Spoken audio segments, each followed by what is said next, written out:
Hi ಎಲ್ಲ cine ಪ್ರಿಯರಿಗೂ ಈ ನಿಮ್ಮ ಫಿಲ್ಮಿ ಚಾಟಿ ಮಾಡುವ ನಮಸ್ಕಾರಗಳು.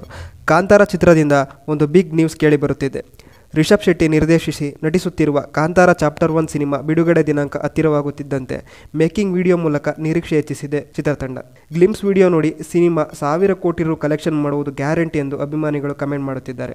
ಅಷ್ಟರ ಮಟ್ಟಿಗೆ ಸಿನಿಮಾ ಕಟ್ಟಿಕೊಡುವ ಪ್ರಯತ್ನ ಮಾಡಲಾಗಿದೆ. ಚಿತ್ರೀಕರಣ ಮುಗಿಸಿ ಕಾಂತಾರ ಚಾಪ್ಟರ್ 1 ಟೀಮ್ ಕುಂಬಳಕಾಯಿ ಹೊಡೆದಿದೆ. ಇನ್ನೇನಿದ್ದರೂ ಪ್ರೀ ಪ್ರೊಡಕ್ಷನ್ ವರ್ಕ್ ನಡೀಬೇಕಿದೆ. ಅಕ್ಟೋಬರ್ 2ಕ್ಕೆ ಶತಾಯಗತಾಯ ಸಿನಿಮಾ ತೆರೆಗೆ ಬರುವುದು ಖಚಿತವಾಗಿದೆ. 3 ವರ್ಷಗಳ ಹಿಂದೆ ಬಂದಿದ್ದ ಕಾಂತಾರ ಸಿನಿಮಾ ಪ್ಯಾನ್ ಇಂಡಿಯಾ ಮಟ್ಟದಲ್ಲಿ ಗೆದ್ದಿತ್ತು. ಆ ಗೆಲುವು ಪ್ರೀಕ್ವೆಲ್ ಚಿತ್ರಕ್ಕೆ ವರವಾಗಲಿದೆ. ಬಹುಕೋಟಿ ವೆಚ್ಚದಲ್ಲಿ ಸಿನಿಮಾ ಚಿತ್ರೀಕರಣ ಮಾಡಲಾಗಿದೆ. ಕತೆ ಹೇಳಲು ಭಾರೀ ಸೆಟ್ಗಳನ್ನು ಚಿತ್ರತಂಡ ನಿರ್ಮಿಸಿದೆ. ಒಂದಷ್ಟು ಲೈವ್ ಲೊಕೇಶನ್ಗಳನ್ನು ಕೂಡ ಸಿನಿಮಾ ಚಿತ್ರೀಕರಿಸಲಾಗಿದೆ.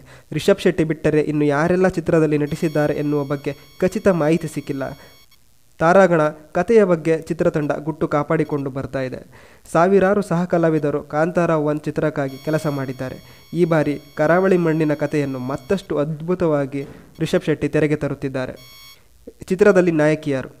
ರಿಷಬ್ ಶೆಟ್ಟಿ ಬಿಟ್ಟು ಬೇರೆ ಯಾರೆಲ್ಲ ನಟಿಸಿದ್ದಾರೆ ಎನ್ನುವ ಬಗ್ಗೆ ಯಾವುದೇ ಅಪ್ಡೇಟ್ ಸಿಕ್ಕಿಲ್ಲ. ರುಕ್ಮಿಣಿ ವಸಂತ್ ಚಿತ್ರದಲ್ಲಿ ನಾಯಕಿಯಾಗಿ ನಟಿಸಿದ್ದಾರೆ ಎನ್ನುವ ಊಹಾಪೋಹ ಹಿಂದೆ ಶುರುವಾಗಿತ್ತು. ಆದರೆ ಆಕೆ ಸೆಟ್ಗೆ ಹೋಗಿ ಚಿತ್ರೀಕರಣದಲ್ಲಿ ಭಾಗಿಯಾಗಿದ್ದ ಬಗ್ಗೆ ಯಾವುದೇ ಸುಳಿವು ಸಿಗಲಿಲ್ಲ.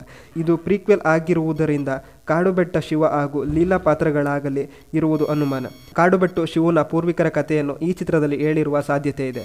ಹಾಸ್ಯ ನಟ ರಾಕೇಶ್ ಪೂಜಾರಿ ಕಾಂತಾರ 1 ಚಿತ್ರದಲ್ಲಿ ನಟಿಸಿದ್ದಾರೆ. ಮೇಕಿಂಗ್ ವಿಡಿಯೋದ ಒಂದು ಫ್ರೇಮ್ನಲ್ಲಿ ಕೂಡ ಅವರನ್ನು ಗಮನಿಸಬಹುದು. ಇನ್ನುಳಿದಂತೆ ಮಲಯಾಳಂನ ನಟ ಜೈರಾಮ್ ಕೂಡ ಚಿತ್ರದಲ್ಲಿ ಬಣ್ಣ ಹಚ್ಚಿದ್ದಾರೆ ಎನ್ನುವ ಗುಸುಗುಸು ಹಿಂದೆ ಕೇಳಿ ಬರುತ್ತಿತ್ತು. ಆದರೆ ಈ ಬಗ್ಗೆ ಖಚಿತ ಮಾಹಿತಿ ಸಿಗಲಿಲ್ಲ. ಸದ್ಯ ಮೇಕಿಂಗ್ ವಿಡಿಯೋದ ಮತ್ತೊಂದು ಫ್ರೇಮ್ನಲ್ಲಿ ರುಕ್ಮಿಣಿ ವಸಂತ್ ಇದ್ದಾರೆ ನೋಡಿ ಎಂದು ಅಭಿಮಾನಿಗಳು ಕಮೆಂಟ್ ಮಾಡುತ್ತಿದ್ದಾರೆ. ಮೇಕಿಂಗ್ ವಿಡಿಯೋದಲ್ಲಿ 1 ನಿಮಿಷದ 10 ಸೆಕೆಂಡ್ನಲ್ಲಿ ಬರುವ ಲಾಂಗ್ ಡ್ರೋನ್ ಶೂಟ್ ಅದು. ಕೊಳದ ಪಕ್ಕದಲ್ಲಿ ಒಂದಷ್ಟು ಮಹಿಳಾ ಕ್ಲಾಸಿಕಲ್ ಡ್ಯಾನ್ಸರ್ ಹೆಜ್ಜೆ ಹಾಕುತ್ತಿದ್ದಾರೆ. ಅವರ ಸಾಲಿನಲ್ಲಿ ಮುಂದೆ ನಿಂತಿರುವುದು ರುಕ್ಮಿಣಿ ವಸಂತ್ ಎಂದು ಅಭಿಮಾನಿಗಳು ಕಮೆಂಟ್ ಮಾಡುತ್ತಿದ್ದಾರೆ. ಆದರೆ ಈ ಬಗ್ಗೆ ಖಚಿತ ಮಾಹಿತಿ ಇಲ್ಲ. ಮುಂದಿನ ದಿನಗಳಲ್ಲಿ ಈ ಬಗ್ಗೆ ಅಪ್ಡೇಟ್ ಸಿಗಬಹುದು. ಕೆಲವರ ಪ್ರಕಾರ ಈ ಚಿತ್ರದಲ್ಲಿ ನಾಯಕಿ ಕೂಡ ಇರುವುದಿಲ್ಲ ಎನ್ನಲಾಗುತ್ತಿದೆ. ಜನಪ್ರಿಯ ಕಲಾವಿದರನ್ನು ಬಿಟ್ಟು ರಂಗಭೂಮಿ ಕಲಾವಿದರು ಕರಾವಳಿ ಹಾಗೂ ಕೇರಳದ ಕಲಾವಿದರನ್ನು ಹೆಚ್ಚು ಬಳಸಿಕೊಂಡಿರುವ ಸಾಧ್ಯತೆಯೂ ದಟ್ಟವಾಗಿದೆ.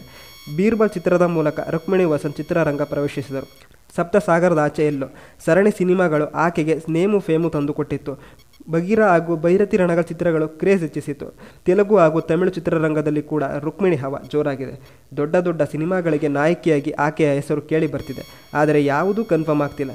ಕಾಂತಾರ ಸಿನಿಮಾ 400 ಕೋಟಿ ಕಲೆಕ್ಷನ್ ಮಾಡಿ ಕನ್ನಡ ಮಾತ್ರವಲ್ಲದೆ ತೆಲುಗು, ತಮಿಳ್, ಮಲಯಾಳಂ, ಹಿಂದಿ ಭಾಷೆಗಳಲ್ಲೂ ಕೂಡ ಸಕ್ಸಸ್ ಕಂಡಿತ್ತು. ಕೇವಲ 15 ಕೋಟಿ ಬಜೆಟ್ ಇಂದ 400+ ಕೋಟಿ ಕಲೆಕ್ಷನ್ ಮಾಡಿ ದೇಶ ವಿದೇಶಗಳಲ್ಲೂ ಮೆಚ್ಚುಗೆ ಪಡೆದುಕೊಂಡಿದೆ. ಇದರಿಂದಾಗಿಯೇ ಕಾಂತಾರ ಚಾಪ್ಟರ್ 1ಗೆ ಸಾಕಷ್ಟು ನಿರೀಕ್ಷೆ ಹೆಚ್ಚಿದೆ. ಚಿತ್ರತಂಡ ಸಾಕಷ್ಟು ಕಷ್ಟಗಳನ್ನು ಈಗಾಗಲೇ ಅನುಭವಿಸಿದೆ. ಇದಕ್ಕೆ ತಕ್ಕ ಪ್ರತಿಫಲವಾಗಿ ಸಿನಿಮಾ 1000 ಕೋಟಿ ಗಳಿಸಿ ಕನ್ನಡ ಚಿತ್ರರಂಗದಲ್ಲಿ ಹೊಸ ಇತಿಹಾಸ ಸೃಷ್ಟಿಸಲಿ ಎಂಬುದೇ ಕನ್ನಡಿಗರ ಆಶಯ. ಇದೇ ರೀತಿಯ ಸಿನಿಮಾ ಅಪ್ಡೇಟ್ಗಳಿಗಾಗಿ ನಮ್ಮ ಚಾನಲ್ ಸಬ್ಸ್ಕ್ರೈಬ್ ಆಗಿ ನೋಟಿಫಿಕೇಷನ್ ಆನ್ ಮಾಡಿಕೊಳ್ಳಿ. Thank you.